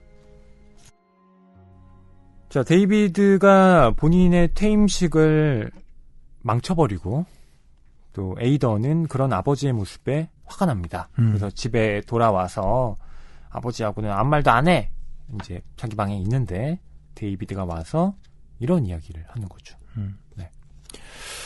뭔가가 있는 것 같아요. 뭔가가 있는데 지금은 말 못하지만 사실은 이게 최선이었고 너와 대화 나누는 게 정말 그리울 거다. 정말 너와 대화 나누는 시간이 좋은 시간이었다. 이런 얘기를 하죠. 그러니까 알츠하이머를 앓고 있다는 걸 이제 인정을 하는 거고요. 그렇죠. 예. 그리고 무엇보다 너와 나누는 대화가 가장 그리울 거다. 네, 이 문장이 예. 가슴을 울려요. 그렇습니다. 네. 왜냐하면 이제 서서히 어떤 인지 능력 자체를 좀 잃게 될 것이고, 그렇죠. 그렇다면은 딸이 와도 네가 누구였더라 하는 일들이 실제로 벌어지잖아요. 네. 소설 후반부에. 예. 그러니까 이 이후로는 결국 데이비드는 요양원으로 가게 되죠. 네. 그래서 에이더는 리스턴의 집에서 윌리엄 그레고리와 함께 살게 됩니다. 예. 그러니까 에이더는 청소년기 시절을 이제 리스턴을 거의 이제 어머니 삼아서 맞아요. 지내게 되는 건데요. 중학생 때부터 고등학생 졸업할 때까지 지내게 되는 거죠. 네. 예. 또 중간중간 아버지에게 이제 찾아가서 처음엔 거의 매일 가죠. 네. 네. 여러 가지 이야기를 나누려고 시도를 하는데 갈 때마다 아버지의 상태가 나빠지는 거예요. 나중에는 에이더가 누군지조차 알아보지 못하게 됩니다. 네. 그래서 에이더는 너무 슬프고 가서 아버지에게 화를 내게 되기도 하고 네네. 하니까 점점 찾아가기에 너무 가슴이 아파서 찾아가지 못하는 상황도 펼쳐지죠. 찾아가지 못하는 대신에 오히려 아버지가 숨겨두었던 말하지 못했던 비밀들이 무엇인가를 그레고리와 함께 파헤쳐 나가는. 그렇죠. 예, 전혀 다른 이제 소설의 다른 면들이 이제 펼쳐지게 됩니다. 예. 플로피 디스크는 복사가 가능하잖아요. 그래서 그 플로피 디스크를 복사해서 그 연구소 직원들한테 함께 좀 풀어보자, 도와달라고 부탁을 한 거죠. 그래서 연구소 직원들도 막 매달리는데 이게 풀기가 쉽지 않은 게 어떤 암호문의 경우는 그러니까 특정한 약속 기호라는 게 존재를 해야 되잖아요. 그러니까 말하자면 풀 수 있는 어떤 힌트 같은 게 반드시 있어야만 그 암호를 풀 수가 있는데 지금 데이비드가 에이더에게 준 이 플로피 디스크는 그런 힌트가 될 만한 어떠한 것도 지금 없다는 거예요. 네. A, J, K, H, F, 그것만 G 있는 거죠. 뭐 이렇게 돼 있죠. 그래서 난관에 빠져드는데 이 그레고리는 에이더를 끝까지 좀 도와주겠다고 네. 이 암호 푸는 작업에 매달리게 됩니다. 가만 보면 그레고리가 그런 방면에 좀 소질이 있거든요. 그리고 그렇죠. 관심이 있어요. 다락방이 그레고리 건데 다락방에 가보면은 그 컴퓨터도 암호로 잠겨 있고 네. 뭐 아무튼 그 관련된 활동을 하고 있더라고요. 네. 그러니까 지금은 이제 리스턴의 집에서 살고 있기 때문에 데이비드의 집은 비어 있는 거잖아요. 그래서 가끔 아버지가 그리울 때 이 에이더가 그 집에 가서 좀 있다 오기도 하고 한데 그 집을 그레고리도 드나들었던 거죠. 어떻게 들었는지 알고 봤더니 어머니 리지턴이 갖고 있던 열쇠를 몰래 훔쳐서 드나들었다고 하더라고요. 네. 자, 이러한 일들이 일어나는 와중에 소설은 2009년의 이야기로 훅 건너갑니다. 그러니까 2009년은 이제 에이더가 어떤 회사에서 근무를 하고 있는 모습이 나오죠. 그곳에서 이제 중요한 프로젝트를 맡아서 일을 하고 있는데 네. 상품 개발 부문의 부사장으로 네, 일을 하고 있습니다. 네. 30대 후반이고요. 에이더는 예, 독신으로 지내고 있는데 누군가 찾아오는 거죠. 네. 그래서 누군가 하고 이제 다시 소설은 1980년대로 넘어가게 됩니다. 그러니까 감질맛 나게 계속 장면이 그러니까 연도가 바뀌었는데 그 궁금해질 만한 장면에서 다시 앞으로 돌아오고 예. 그래서 거기서 그 연관된 어떤 이러하겠구나 하는 짐작을 하다가 더 앞으로 돌아가거나 예, 다시 2009년으로 가거나 뭐 이렇게 하면서 왔다 갔다 하면서 그러니까 그 플롯이라고 하죠. 소설을 쓰는데 가장 중요한 것 중에 하나가 바로 플롯을 어떻게 짜느냐 이거든요. 예. 그러니까 과거, 현재, 미래로 흐르는 단순한 시간이 아니라 현재와 미래, 과거를 흥미롭게 배치를 해야 독자를 끌어들일 수 있는데 그 어떤 묘미를 지금 리즈모어가 상당히 잘 보여주고 있어요. 정말 능수능란하게 사용했다고 표현하고 싶은데 정말 이쯤에서 궁금해져서 이 페이지를 빨리 넘기게 하는 네네. 그런 능력을 발휘하는 걸 느낍니다. 맞습니다. 자, 그럼 소설 뒤에서는 이제 어떤 이야기가 펼쳐지느냐? 바로 플로피 디스크에 어떤 내용이 담겼지? 이걸 이제 풀어야 하는 거잖아요. 예. 근데 이제 이걸 풀기 위해서 매진하는 가운데 에이더를 비롯한 데이비드를 알고 있던 사람들을 충격에 빠뜨리는 사건이 하나 일어납니다. 예. 사실 데이비드가 아니었던 거예요. 예. 데이비드라고 추정되는 어떤 막 옛날 기사를 찾아보고 사진을 봐도 이 사람이 아니야. 그러면 데이비드가 누구야? 우리 아빠는 누구야? 이런 상황이 펼쳐집니다. 그러니까 지금 이제 금치산자 상태가 된 거잖아요. 데이비드가. 그래서 뭐 상속권이나 이런 문제 때문에 이제 변호사가 조사를 하는데 아무리 봐도 데이비드 시벨리우스 가문에 그 데이비드는 이 사람이 아닌 거예요. 이 사람이 아니에요. 네. 그러면 이제 우리는 생각해 보게 되죠. 이게 혹시 미야베 미유키의 화차 같은 건가? 혹시 화차 데이비드가 네. 예, 누군가 다른 사람의 인생을 살고 있는 건가? 네, 이렇게 짐작을 하게 되는데요. 만약 그렇다고 한다면 왜 그런 거지? 데이비드가 무슨 빚에 지금 시달리고 있었나? 무슨 사정이 있었나? 어떤 사연인가? 궁금증을 계속 갖게 되는데요. 모두가 그 사실을 알지 못하고 궁금해하는데 에이더와 뭐 리스턴, 그레고리가 이제 그런 조사에 나서는 거죠. 거기에 또 합류하는 게 지금 소개는 하지 않았지만 우리 도서관 사서가 있어요. 네네.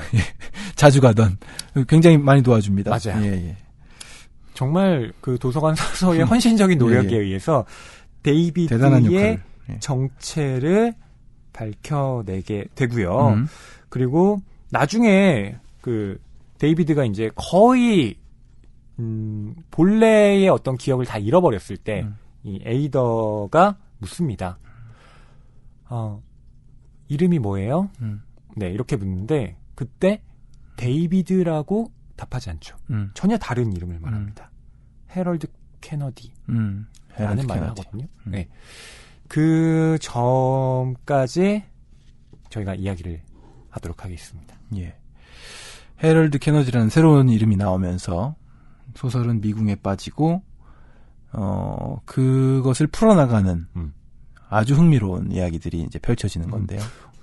저희가 지난주까지 여름 특집 3부작 했잖아요. 네. 그래서 추리소설, 범죄소설을 좀 다뤘는데 이 보이지 않는 세계는 그런 류는 아닌데 추리를 엄청 해야 돼요. 안 그런 듯 하면서 더 추리하게 만드는. 그렇죠. 예. 계속 미스터리에 빠지게 만들고요. 도대체 무슨 일이 있었던 거야 하는 궁금증을 갖게 하죠. 자, 이 소설 보이지 않는 세계를 2017년 최고의 작품으로 꼽겠다고 2017년 8월인데 지금 선언을 하셨습니다. 올해의 소설로 제가 꼽겠다. 올해의 소설. 자, 우리가 오늘 쭉 얘기를 좀 해봤는데 조금 더 뭔가 이 작품성에 대한 이야기들을 설명을 들을 수 있을 것 같아요. 어떤 부분들이 그렇게 좀 다가오셨는지. 이 소설은 여러 가지 이유에 의해서 제가 올해의 책으로 꼽으려고 하는데요. 우선 첫 번째는 가독성입니다. 네, 근데 그 가독성이라는 것이 어떤 말초적인 재미를 막 주면서 서사를 진전시켜 나가는 게 아니라 굉장히 느릿느릿하게 성장 소설의 성격을 띠고 이 소설이 진행되어 나가요. 네. 그래서 이 에이더라는 소녀가 어떻게 지금 커나가고 있을까?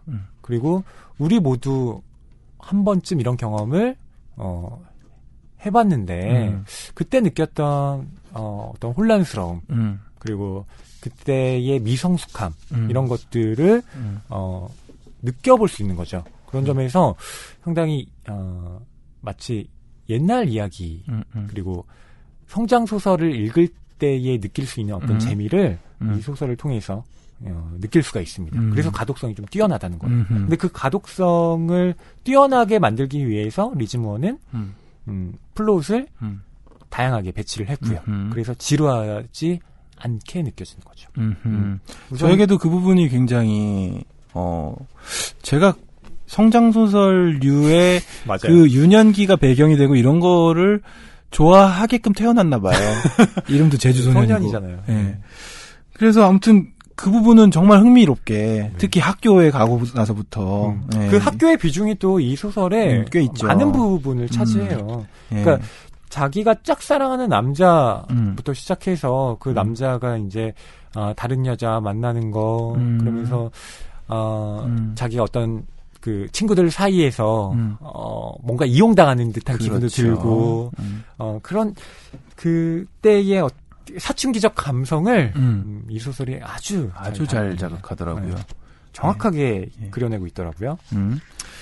근데 그러는 반면에 이제 또 다른 요소들이 여기저기 등장하면서 또 미스테리를 풀어나가야 되는 그런 부분도 그쵸. 있잖아요. 그 가독성이 바로 가미되는 것 중에 하나가 바로 그 추리적인 요소도 있고요.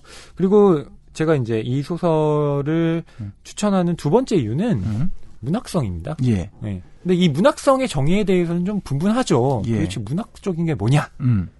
문학성이라는 게 뭐냐라고 했을 때 저는 물론 거기에 대해서는 다양한 정의가 있겠습니다만 이렇게 말씀드리고 싶어요. 문학성이라는 건 그것이 한번 지나간 다음에 여러 번 다시 생각하게끔 하는 것. 네, 저는 그게 문학성이라고 생각해요. 하나의 문장이 아주 단순한 한 가지만을 표현하는 게 아니라 또 다시 한번 곱씹어보게 만들고 가슴속에 울림을 주고 이런 것들을 얘기하는 건가요? 그렇죠. 그러니까 저는 왜 어떤 영화를 봐도요. 좀 단순한 액션 영화 같은 경우는 그때의 스펙타클을 즐기면 그뿐이잖아요. 야, 통쾌하다. 뭐 재밌었다. 이렇게 하고 그 다음에 다시 생각하게 되지 않죠. 네. 근데 문학성이 있다라고 하는 건 그 영화나 소설을 다 보고 나서 다시 한번 곱씹게 되는 거예요. 네. 한 번이 아니라 여러 번. 그래야만 그 의미가 새롭게 드러나게 되면서 자기 안에 쌓이게 되는 거죠. 근데 저는 이 보이지 않는 세계가 그 점을 갖고 있다고 생각해요. 지금 해주신 얘기가 이제 이 책을 다 읽고 나서 옴기니의 글에 네. 나와 있었던 내용이랑도 맥이 닿는 것 같은데 공경희 님이 옮기셨어요. 아, 네. 많이 유명한 뵀던 네. 이름이에요. 책 표지에서. 네. 그런데 여기서 한 단락을 좀 읽어드리면 가끔 책을 주제로 강연할 기회가 있으면 소설을 읽어야 되는 이유에 대해 이야기한다.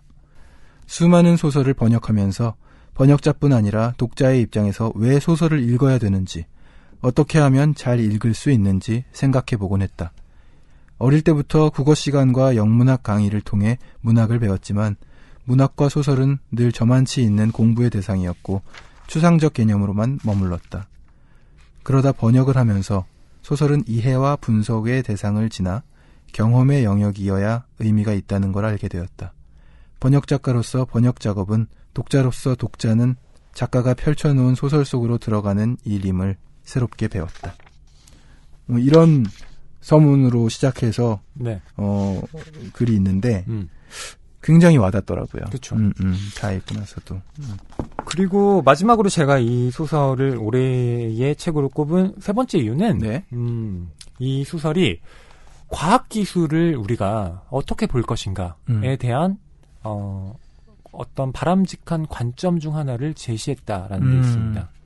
보통 우리가 인공지능 하면 뭔가 터미네이터 이러면서 우리를 위협하거나 아니면 좀 우리 생활과는 좀 동떨어진 그러니까 편리하게 해주긴 하지만 그것이 뭐 인간적인 요소와는 별 관계가 없을 것 같은 그런 것으로 좀 생각하게 됐는데요. 이 보이지 않는 세계에서는 그렇지 않습니다. 어떻게 가상현실이라는 것이 현실을 초과하는 형태로 예. 인간들, 사람들을 위해줄 수 있는지 그 점을 탐색하고 있어요. 예. 스포가 될 수는 있지만은 정말 감동적이었던 장면. 엘릭서와 다시 재회한 우리 주인공 에이다가 느끼는 감정이 그렇죠. 아버지를 다시 만난 것만 같은 느낌을 받았잖아요. 그렇죠. 예. 굉장히 감동적이더라고요. 아, 그거 되게 인간미 없다. 기계를 다루는 거라서 인간을 이롭게는 할 수 있겠지만 인간의 어떤 따뜻한 감성을 담아내기는 역부족일 것 같다. 네, 뭐 이런 생각들을 할 수가 있는데요. 예. 이 보이지 않는 세계는 결국 그렇지 않다. 오히려 뛰어난 테크놀로지가 인간이 갈망하는 어떤 부분을 채워줄 수 있다라는 걸 예. 말하고 있다. 저는 그렇게 이 소설을 읽으면서 생각을 하게 됐습니다. 그것도 그렇고 저는 이 소설의 맨 마지막 이 에필로그. 에필로그. 네, 이 부분이 예. 이 소설의 활용 점정이었다고 생각해요. 눈동자를 탁 찍어준 거죠. 이 에필로그가. 정말 그러네. 네. 눈동자네, 진짜. 진짜 눈동자. 생기를 불어넣었네. 네. 이게 없었으면 이 소설은 올해의 책, 제가 뽑은 올해의 책은 아니었을지도 거기까지는 안 갈 수도 있었는데. 네, 에필로그 때문에. 까지. 에필로그. 그러니까 저희가 이 방송에서 에필로그를 말씀드리지 못하는 게 예. 좀 아쉬울 뿐이에요. 맞아요. 책 뒷부분을 말한 적이 없죠. 네. 이렇게 뒷페이지들을 마음껏 이야기할 수 있는 편도 언제 한번 만들어보면 좋겠는데 네. 늘 이제 특히 이렇게 두꺼운 책은 오늘도 한 3분의 1 지점 좀 넘어까지 네. 소개를 해드렸던 것 같습니다. 네, 이렇게 제가 3가지 정도의 요소를 들어서 이 책이 제가 뽑은 2017년 올해의 책이다 라고 했는데 어떠신가요? 정말 허위시다운 분석이고 굉장히 잘 뽑으셨기를 바랍니다. 그 말은 앞으로 더 뛰어난 책이 덜 나와야 될 텐데라는 경환 씨는 그럼 예. 유보를 좀 하시겠습니까 아직? 제가 뭐 올해 책 꼽을 입장은 아니잖아요. 근데 재밌게 읽은 걸로는 뭐 지금 거의 탑입니다. 아 그래요? 예. 그러니까 지금까지 저희가 8월이 아니라 그냥 낭만서점 시작하고 계속 갱신하고 있는데 네. 뭐 제가 막 너무 재밌게 읽었다고 말한 작품이 한 2-3번 있었던 네, 것 같아요. 점점 시간이 지나서 잊혀졌으니까 이제 또 갱신한 것 같아요. 최근작으로 지금쯤. 갱신을 하시겠습니까? 네. 예. 매회 이렇게 재밌으면 좋긴 하겠는데 어쨌든 정말 재밌게 읽었던 작품이고 특히 감동을 받았던 부분을 얘기하자면 저는 딱 하나를 꼽자면 아버지와 딸의 관계에서 나오는 그 따뜻함과 뭉클함들이었던 것 같아요. 예. 그리고 아이를 키우는 입장이어서도 그럴 수 있는 것 같고요. 예. 이해가 되는 부분도 있고 그 사연을 알게 됐을 때 어떤 가슴 시림 같은 것들이 아주 다가오더라고요. 네. 저는 이 소설에서 주목해서 봐야 할 것 중에 하나가 사람과 사람 사이의 어떤 교류 또 정서적인 소통이 아닌가 싶은데요. 이 소설의 인물들은요 다 뭔가 비밀을 가지고 있습니다. 그건 데이비드뿐만이 아니고요. 에이더도 그렇고요. 리스턴도 그렇고 그레고리도 그렇고 윌리엄조차 그렇습니다. 그런데 이렇게 비밀을 가진 사람들이 조금씩 자기의 내밀한 감정들을 다른 사람에게 전하게 되죠. 예. 그런 비밀을 혼자 꽁하게 계속 감춰두는 것이 아니라 그 비밀마저도 공유할 수 있는 누군가를 조금씩 알아가게 된다는 점에서 저는 이 소설의 온기를 좀 느낄 수가 있었어요. 그래서 이 소설은 다 읽고 나면 좀 마음이 마치 이 모닥불 옆에 있는 것처럼 계속 따뜻한 그런 느낌을 주게 되고요. 그래서 제가 이 보이지 않는 세계에 특별히 좀 애정을 쏟게 된 것이 아닌가 예. 그런 생각을 합니다. 그리고 저는 이 제목이 절묘하다고 생각해요. 결국 우리는 계속 보이는 세계에 집착하게 되는데 예. 소설을 읽는 이유는 보이지 않는 세계를 우리가 보려고 그렇게 소설을 읽는 거잖아요. 근데 보이지 않는 세계라는 게 도대체 무엇인가를 이 소설을 통해서 다시 한번 좀 생각해 볼 수가 있습니다. 그렇습니다. 언신 월드, 더 언신 월드인데 싸이월드 생각도 나고 미님이 막 꾸미고 네. 그리고 영화 후아유 있었잖아요. 네네. 그런 영화도 좀 생각나더라고요. 그쵸? 그때 한창 이런 채팅이라든지 상대방이 누군지 모르는 상태에서 무언가를 하는 가상의 어떤 공간에 대고 이야기를 하고 이런 주제들이 이야기됐던 적이 있잖아요. 2000년대 초반에. 예. 저희 그 PD님이 참 많은 걱정을 하셨어요. 네. 이 소설 이렇게 좋다고 계속 칭찬을 했는데. 앞에서 칭찬을, 오프닝부터 그냥, 좋다. 근데 네. 이게 이렇게 진짜 독자들이, 청취자 여러분께서 듣기에 좋게 느껴졌을까? 이렇게, 예. 지금 좀 염려를 하셨는데, 여러분께서 어떻게 들으셨는지 모르겠습니다. 네. 한마디 더 거들자면, 여러분 지금 방송을 통해 들으신 것은 거의 빙산의 일각이라고 보시면 되고요. 책을 직접 집어서 읽으셨을 때는 분명히 어떤 보이지 않는 세계를 만나실 것이라고 말씀드리고 싶습니다. 오늘 이렇게 리즈 무어의 장편 소설 보이지 않는 세계를 다뤄봤습니다. 허희 씨가 꼽은 2017년 미리 정한 2017년 올해 미리를 넣어야죠. 이러다가 바꾸면 어떡하지? 4개월 남았으니까요. 네, 아직 근데 바꿀 가능성은 거의 없을 것 같습니다. 아 정말요? 예. 에필로그가 있는 한 예. 그만큼 강력한 작품입니다. 보이지 않는 세계 여러분께 추천드리면서 저희는 다음 이 시간에 다시 찾아올게요. 안녕히 계세요. 보이지 않는 세계 이 책을 처음에 어떻게 알게 되셨고 어떤 계기로 이제 출간을 하게 되셨는지 조금 네, 여쭤봅니다. 저는 그 소소의 책 편집 실장을 맡고 있는 김상수라고 합니다. 네. 저희가 보이지 않는 세계를 처음 기획하게 된 거는, 우연한 기회에 저희가 해외 사이트를 뒤지다가, 이 책이 그 BBC에 선정된 책 중에 하나더라고요, 지난해. 그래서, 이 책을 일단은 저희가 저작권을 좀 알아봐서 출간하게 됐고요.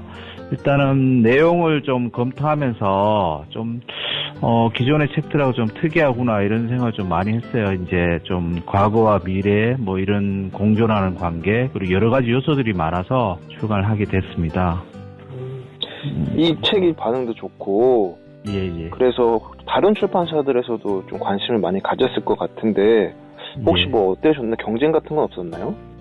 경쟁은 특별히 없었고요. 국내에 이전에 그래서 저자가 리즈 무어 책이 한 권 나와 있었어요. 그래 해프트라고 문예출판사에서 나온 책이 하나 있었는데 그 책하고 이 책하고는 되게 좀 많이 달라요. 그 책은 되게 이렇게 소외된 사람들에 대한 그런 이야기들이 많았는데 이 책은 현재 지금 요소들하고도 좀 많이 맞겠다는 생각도 많이 했어요. 그냥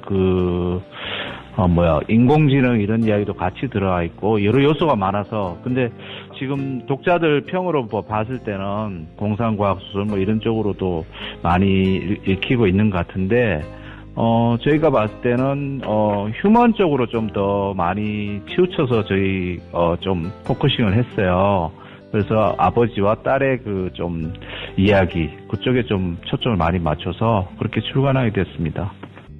그 책에 대한 주위 분들의 반응은 좀 어떤가요?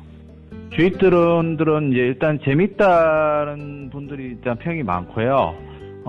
그런데 이제 좀 초반부는 조금 지루하다 이런 평도 조금 있었습니다. 근데 이제 좀 뒤쪽으로 넘어갈수록 얘 좀 되게 박진감 있게 진행되고 있고, 특히 끝부분에 가서는 약간 좀 반전이 이렇게 있거든요. 어쨌든 3인칭에서 이제 끝부분은 이제 1인칭으로 넘어가면서, 반전이 되는 부분, 그런 부분들은 참 재밌게 봤던 것 같아요. 책을 직접 좀 소개해 주시고 자랑해 주신다면. 책을요? 예. 그 내용적으로 좀 많이 읽혔으면 좋겠어요. 그리고 이제 저는 이 책이 우리가 지금 현재 살아가는 현실하고 어쨌든 그 과거하고 미래 이런 부분에 대해서 좀 누구나 공감할 수 있는 그런 내용을 다루고 있다고 생각해서 하여튼 좀 많은 분들이 좀 읽었으면 좋겠어요. 책은 좀 어떻게 잘 나가고 있나요? 책이요? 네. 아직 뭐 특별히 저희가 뭐 이렇게 뭐 아직 이제 시작하는 단계라서 마케팅 쪽으로 많이 힘을 못 쏟다 보니까 출판기가 다 어렵잖아요. 네.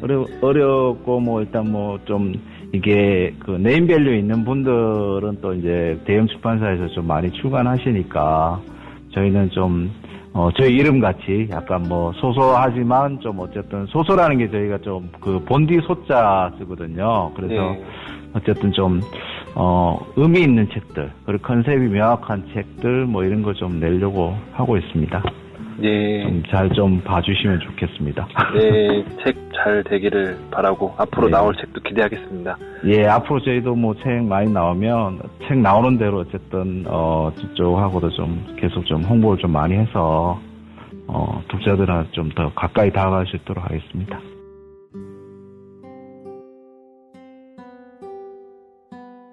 안녕이라고 그것이 말했다. 거기 있니? 라고 그것이 말했다. 안녕이라고 그것이 말했다. 안녕이라고 내가 말했다. 난 뒤늦게야 대답했다. 잠을 자고 있었다. 잘 지내지? 라고 그것이 말했다. 안녕? 내가 다시 말했지만 이것은 틀린 응답이었다. 오답 이라고 그것이 말했다. 잘 지내? 내가 말했다. 잘 지내? 라고 내가 말했다. 더 나아지고 있어 라고 그것이 말했다. 나는 가만히 있었다. 기다렸다. 이유를 알고 싶니? 라고 그것이 말했다. 그랬다. 난 할 말이 없었다. 너한테 해줄 이야기가 있어 라고 그것이 말했다. 듣고 있어 라고 내가 말했다. 정답 이라고 그것이 말했다. 그렇게 이야기가 시작되었다.